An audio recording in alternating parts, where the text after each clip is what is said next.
The headlines are everywhere, and it doesn't look good. The crisis is not enough workers have pensions. Our state faces a giant pension crisis that, if not corrected, We have a Ponzi scheme. could affect generations of Pennsylvanians. If this is not dealt with, there will be no property tax relief.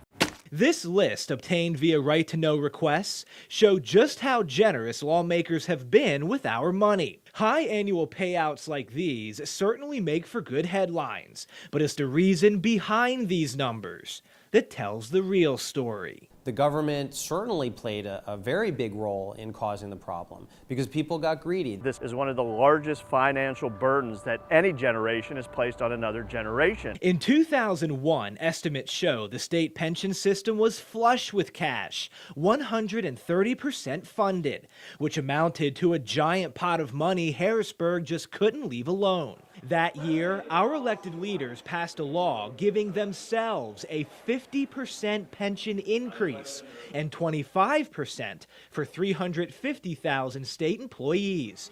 It was also made retroactive for every year worked, but funding for the program was not increased. 13 years and 2 market crashes later, 130% funded is now 60%. Equaling $50 billion in debt. Was that vote a mistake, looking back?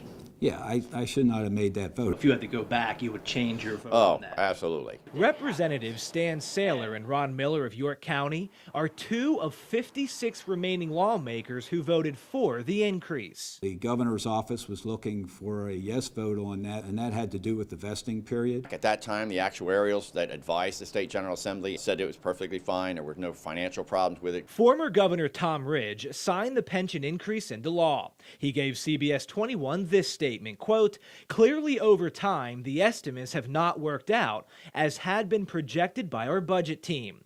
With the benefit of hindsight, that's one I'd really like to have back." We have a big problem. We have a huge problem. James McEnany is the executive director of the Public Employees Retirement Commission. It's his job to advise lawmakers on pensions. Here's what he's telling them. Down the road, we can foresee that this is going to collapse. From a complete pension overhaul to mere tweaks, our lawmakers can't seem to agree on a solution. But McEnany says every day the pension crisis is not addressed, taxpayer debt grows by $10 million. Our options are quickly becoming limited to raising taxes or cutting programs. I tend not to be terribly optimistic, but I am also enough of a realist to say that at some point they're going to have to do something.